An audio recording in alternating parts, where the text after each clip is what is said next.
여러분 안녕하십니까? 광주 MBC 뉴스투데이 시작합니다. 먼저 오늘의 주요 뉴스입니다. 정부의 강제동원 배상안이 발표되자 피해자들과 지원단체, 지역의 정치권이 거세게 반발하고 있습니다. 하나같이 굴욕외교였다는 반응이었는데 양금덕 할머니는 동냥하듯 주는 돈은 안 받는다고 일갈했습니다. 광주 도심에서 가장 큰 풍암호수의 수질 개선 문제를 놓고 좀처럼 해법이 나오지 않고 있습니다. 원형 보존을 주장하는 주민협의체와 수질 개선을 위해 변화가 불가피하다는 갑론을박이 거셉니다. 전국 학교 급식 종사자의 폐CT 검진 결과 전남에서 의심 19명, 매우 의심 8명으로 27명이 폐암이 의심된다는 소견을 받았습니다. 한국형 우주발사체 생산시설 설립 부지를 놓고 전라남도와 순천시, 고흥군이 갈등하고 있습니다. 일제 강제징용 피해자들에게 국내 재단이 대신 배상금을 지급한다는 정부의 최종안이 발표되자 피해자들과 지원단체가 피해자들의 권리를 뒷밟았다, 굴욕외교였다며 거세게 반발했습니다. 양금덕 할머니는 일본에게 받아야 할 돈을 동양해서는 받지 않겠다고 말했습니다. 보도에 이다현 기자입니다. 지난 1944년 14살의 나이로 일본 미쓰비시 중공업에 강제 동원됐던 양금덕 할머니. 정부 배상안에 대해 동양처럼 주는 돈이라며 단호한 어조로 거부했습니다. 잘못한 사람한테 일본한테 받아야지.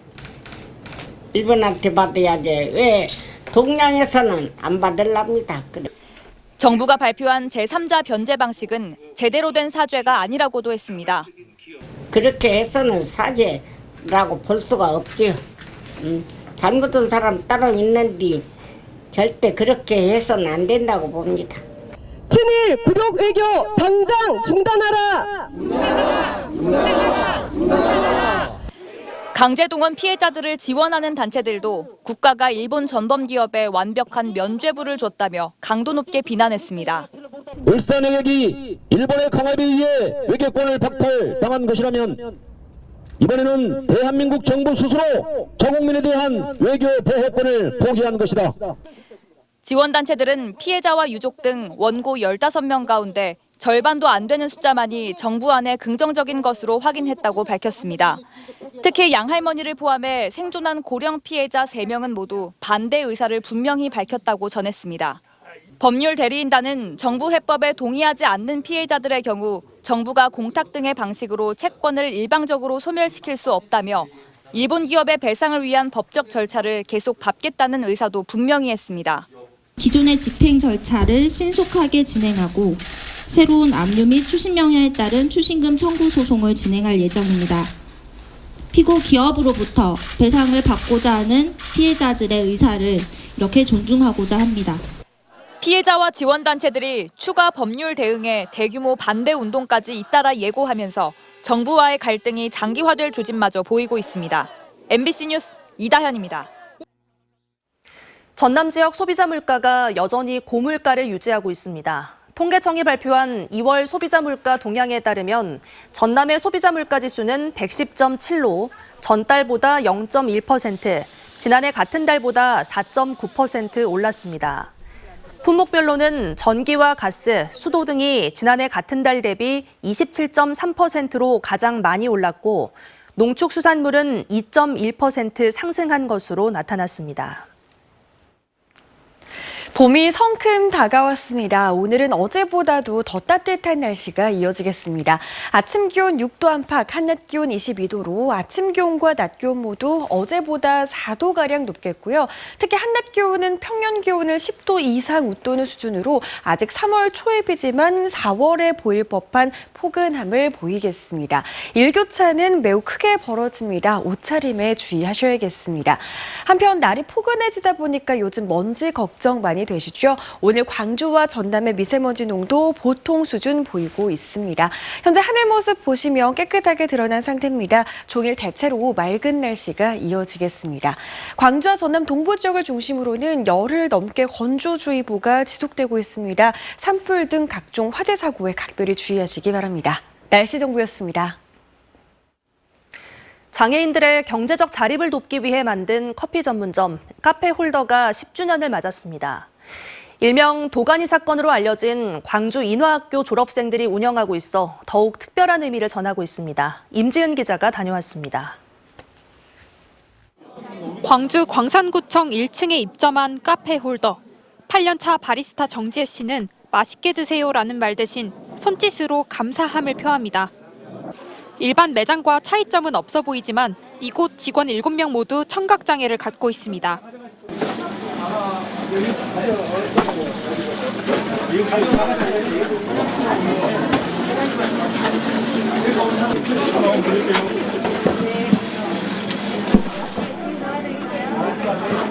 광주에 2개 매장을 둔 이 카페는 매니저를 제외한 모든 직원들이 청각 장애인들인데요. 커피와 음료 주문이 들어오면 이렇게 직접 만들고 서빙하는 일까지 도맡아 합니다. 이른바 도가니 사건의 배경이 된 광주 인화학교의 졸업생들이 매장의 주축이 되는데 바리스타 훈련을 거친 뒤 일자리를 얻게 됩니다. 당시 1심 공판 검사로 이 사건과 인연을 맺은 임은정 검사도 개점 10주년을 맞아 명예점장으로 초대됐습니다.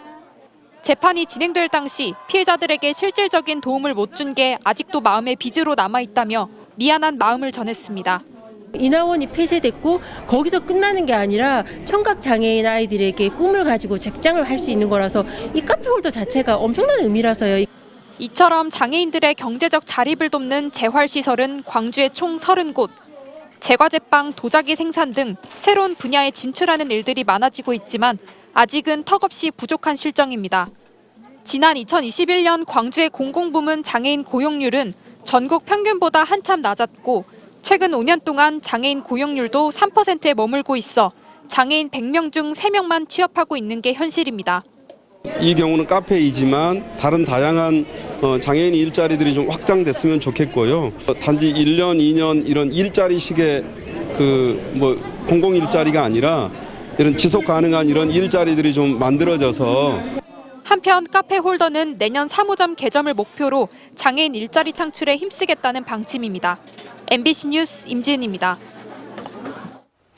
광주 도심에서 가장 큰 풍암호수의 수질 개선 문제를 놓고 좀처럼 해법이 나오지 않고 있습니다. 호수의 외형은 원형 그대로 유지돼야 한다는 주민협의체와 수질을 개선하려면 일부 외형 변화는 불가피하다는 의견이 맞서고 있는데요. 주현정 기자가 양측의 입장을 짚어봤습니다. 1년 내내 호수 전체가 초록빛을 띠는 풍암호수. 일대 오수와 빗물이 유입되는 우수관 주변으로는 마치 기름때 같은 부유물도 둥둥 떠다닙니다. 그나마 지금처럼 기온이 낮은 겨울은 좀 나은 편. 무더위가 시작되면 악취가 날 정도로 나빠지는 수질을 개선하는 문제는 풍암호수 관리의 가장 큰 숙제입니다. 여러 차례 수질 개선 사업도 진행됐지만 이렇다 할 효과를 내지는 못했습니다. 광주시는 민간공원 특례 사업을 통해 이 문제를 해결하고자 했습니다. 민간 사업자로부터 농어촌 공사 소유의 호수를 사들이게 한 뒤 수질 개선 사업비로 270억 원을 추가 투입해 현재 나쁨 수준의 수질을 보통 단계까지 끌어올리겠다는 겁니다.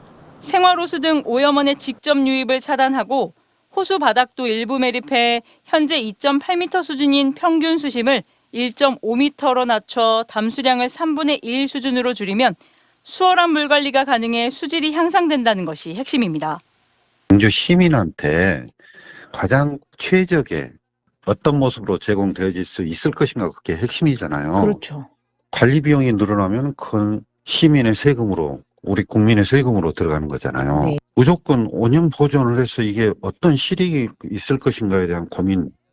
지난해 이러한 사업 계획이 공개되자 일대 주민들은 협의체까지 꾸려 강력 반대하고 나섰습니다. 어떤 이유에서든 호수 매립은 안 될 말이라며 수질 문제보다 지금 그대로의 풍암호수가 더 중요하다고 목소리를 높였습니다. 최근에는 강기정 광주시장과 면담하고 원형 보존에 동의하는 주민 8,000명의 서명도 전달했습니다. 호수는 우리 지역의 간접 자본입니다, 이게. 그래서 이런 자본들은 더 넓히면 넓혀야지 더 줄인다는 게 이거는 말이 안 된다. 그때 가서 수질 개선을 차근차근 논의도 해보고. 깊어지는 갈등에 사회적 합의가 더 요원해지는 상황에서 과연 무엇이 미래를 위한 최선의 선택일지 우리 모두의 고민이 필요해 보입니다.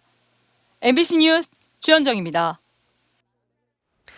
목포의 한 조용한 마을이 장례식장 공사로 발칵 뒤집혔습니다.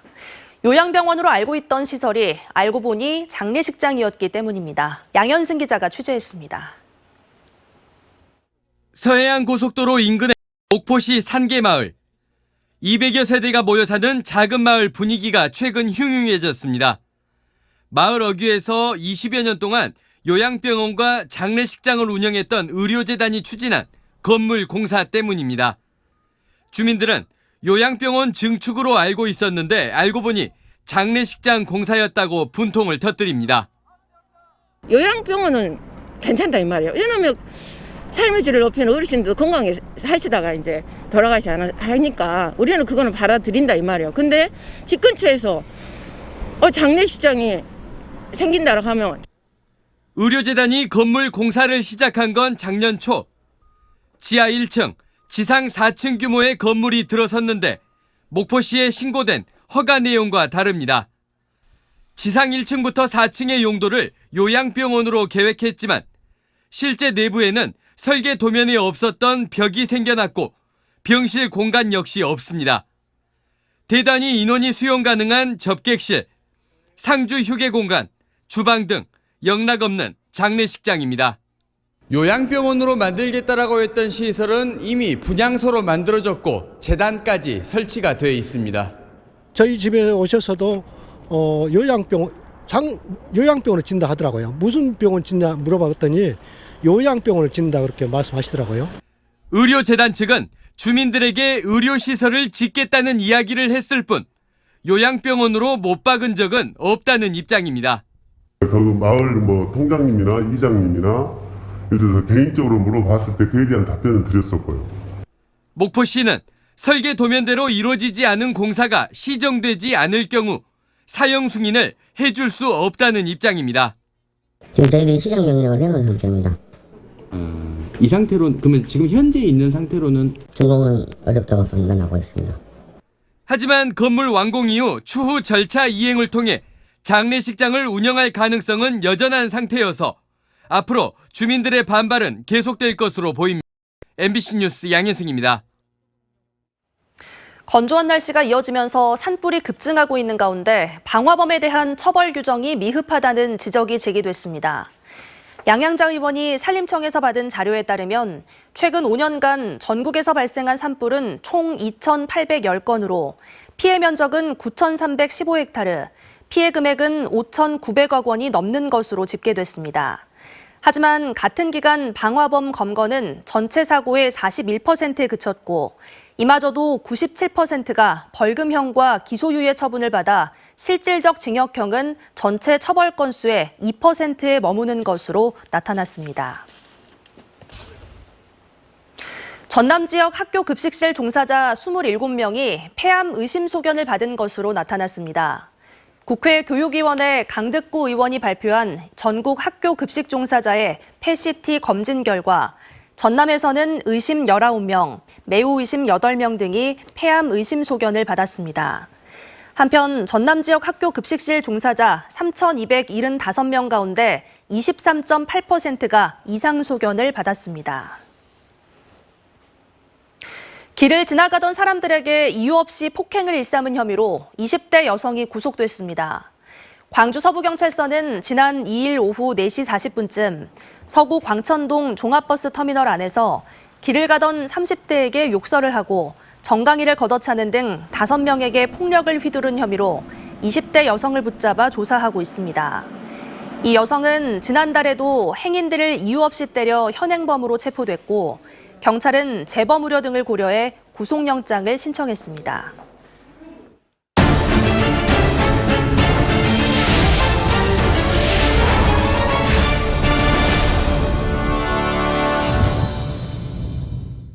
전남 지역의 인구가 180만 명 아래로 떨어질 위기입니다. 지금도 매일 50명의 인구가 다른 지역으로 떠나고 있는데요. 떠나는 이들의 96%는 청년입니다. 보도에 김진선 기자입니다. 지난해 전남 인구는 181만 7,697명, 4년 전보다 6만 5천여 명 줄었습니다. 인구가 하향 곡선을 그리면서 올해는 180명 선도 무너질 위기에 처했습니다. 매일 51명씩 전남을 떠난 셈인데 이 가운데 96%가 청년입니다. 노령화와 출산율 감소에 따른 자연 감소도 적지 않지만 청년 인구의 유출이 심각한 상황. 인구를 늘리기 위한 각종 대책을 추진하고 있지만 소멸 추세를 벗어나지 못하고 있습니다. 전남의 청년 인구 감소는 오히려 지방 소멸을 부추기고 전남의 경제 인구를 위기로 빠뜨리는 심각한 상황이 아닐까라는 생각이 듭니다. 지역 실정에 맞는 맞춤형 청년 인구 대책으로 청년의 정의부터 개선해야 한다는 주장이 나왔습니다. 전라남도 청년 기본조례에서 규정하는 청년 기준 나이는 18세 이상 39세 이하. 이것을 타 지역 추세에 맞춰 45세 이하로 확대해야 한다는 겁니다. 청년의 기준 나이를 올려 정책의 수혜자를 늘리고 청년 정책에 대한 반발심을 낮추면서 얻을 수 있는 다양한 효과 때문입니다. 실제 전남의 중위 연령은 지난 2020년 기준 48.5세로 전국에서 가장 높고 다른 지역과 격차도 갈수록 커지고 있습니다. 전라남도 청년정책조정위원회에 청년 참여를 지금보다 높이는 것도 필요합니다. 실질적인 운영을 할 수 있는 위원장과 그 위원을 청년 중심으로 바꿔야 한다. 그래서 공급자 중심의 정책이 아니라 수요자 중심의 정책으로 바뀌어야 한다. 전남 22개 시군 가운데 16곳이 인구 감소 지역으로 분류돼 있습니다. 다양한 청년 지원 정책을 추진하고 있지만 청년들에게 피부에 와닿지 않는 정책들이 대부분인 실정. 주거나 출산 보육 정책은 물론 뮤직 페스티벌과 청년 축제 등 실제로 청년들이 지역에서 보고 즐기고 머무를 수 있는 프로그램 개발 등 현실적인 정책 발굴이 필요해 보입니다. MBC 뉴스 김진선입니다. 신입생 모두에게 장학금을 지급한 중학교가 있습니다. 인구 유출로 인한 폐교 위기를 막고자 동문과 인근 기업들이 힘을 합쳐 만든 장학금입니다. 보도에 김단비 기자입니다. 올해 중학생이 된 양수인 양은 입학과 동시에 뜻밖의 선물을 받았습니다. 학교가 지급한 학업 장려금 50만 원입니다. 알뜰살뜰 아껴 꼭 필요한 곳에 사용할 계획입니다. 새학기에 필요한 학용품들도 사고 학업에 필요한 참고서나 책들 같은 걸 사고 싶습니다. 수인 양을 포함한 신입생 16명에게는 50만 원, 재학생 36명에겐 10만 원씩 학업 장려금이 지급됐습니다. 지난해 학교 동문과 인근 산단 기업들이 십시일반으로 모은 학교 발전기금 덕분에 가능한 일이었습니다. 주변 기업들이나 훌륭하신 선배님들께서 주셔서 저희도 이제 나중에 후배분들께 장학금을 주는 그런 멋진 어른이 되고 싶습니다. 장학금 지원 대상이 졸업생에서 전체 재학생으로 확대한 데는 폐교를 막기 위한 학교의 의지가 담겨 있습니다. 한때 1,700명에 육박했던 학생 수가 50년 사이 97% 줄면서 지금은 50여 명에 머물고 있기 때문입니다. 당장 학생 유입에 대안은 될 수 없겠지만 기금 규모가 커지고 교육 환경이 개선되면 효과가 있지 않을까 학교는 희망을 가져봅니다. 발전기금이 우리 동문들하고 또 지역사회 그 관심 속에서 이루어져야 된다 그런 생각을 갖고 있습니다. 그래서 우리 지역에 있는 우리 학교를 우리가 살리자. 앞으로 4년 뒤면 전국 초중고 학생 수 500만 명 선이 붕괴되고 전남에서도 2만 명 가까이 줄어드는 등 점차 가속화하고 있는 학령 인구 감소. 학교 명맥을 유지하기 위해 학교와 동문, 지역사회가 안간힘을 쏟고 있습니다. MBC 뉴스 김단비입니다. 한국형 우주발사체 생산시설 설립 부지를 놓고 전라남도와 순천시, 고흥군이 갈등하고 있습니다. 전라남도는 우주발사체 클러스터인 고흥군이 우주발사체 생산시설 입지로 최적이라고 주장한 반면 순천시는 전라남도가 시군 간의 경쟁을 부추기는 데 대해 강한 불만을 표시하며 도의 엄정 중립을 요구하면서 민간 기업의 판단을 존중해야 한다고 주장하고 있습니다. 한편 고흥군은 우주발사체 조립장은 우주발사체 특화직으로 지정된 고흥군에 유치되는 것이 당연하다고 주장하고 있는데 한화 에어로스페이스는 이달 말 우주발사체 생산시설 설립 부지를 결정할 계획입니다. 광주시가 세계보건기구 고령 친화도시 재인증을 받았습니다. 지난 2019년 WHO 고령 친화도시에 가입한 광주시는 시행계획 이행과 추진상황평가 등 실행력을 높이 평가받아 5년간 회원 자격을 유지하게 됐습니다. 한편 고령 친화 도시는 전 세계적인 고령화 문제에 효과적으로 대응하기 위해 WHO가 2006년부터 추진한 프로젝트로 51개 나라 1,500여 개 도시가 가입했습니다. 코로나19로 중단되거나 축소됐던 광주 전남 지역 예비군 훈련이 4년 만에 정상화됐습니다. 육군 31사단은 오는 11월까지 부대 입소와 위임 직장 예비군 훈련을 진행하며 21개 향토방위 예비군 부대가 참여합니다. 또 2박 3일 일정의 동원 훈련은 다음 달 4일부터 올 12월 8일까지 순차적으로 진행합니다. 계절이 순식간에 봄으로 바뀌었습니다. 때이른 포근한 날씨가 이어지고 있습니다. 오늘은 어제보다 기온이 더 오르겠습니다. 아침 기온 6도 안팎에서 시작했고요. 광주의 한낮 기온 22도까지 오르면서 오늘 아침 기온과 낮 기온 모두 어제보다 4도가량 오름세를 보이겠습니다. 특히 한낮 기온은 평년 기온을 10도 이상 웃도는 수준으로 아직 3월 초입이지만 4월에 보일 법한 포근함을 보이겠습니다. 날이 따뜻해지면서 먼지 걱정 많이 되실 텐데요. 공기가 아주 깨끗한 수준은 아니지만 오늘 광주와 전남의 미세먼지 농도 보통 수준 보이겠습니다. 현재 하늘 모습 보시면 깨끗한 하늘 드러나 있습니다. 출근길 무렵에는 구름이 다소 지낼 수 있겠지만 오후부터는 더 맑은 하늘 드러나겠습니다. 한편 광주와 전남 동부 지역을 중심으로 열흘 넘게 건조주의보가 지속되고 있습니다. 장기간 건조특보가 이어지고 있는 만큼 산불 등 각종 화재 사고에 각별히 주의하시기 바랍니다.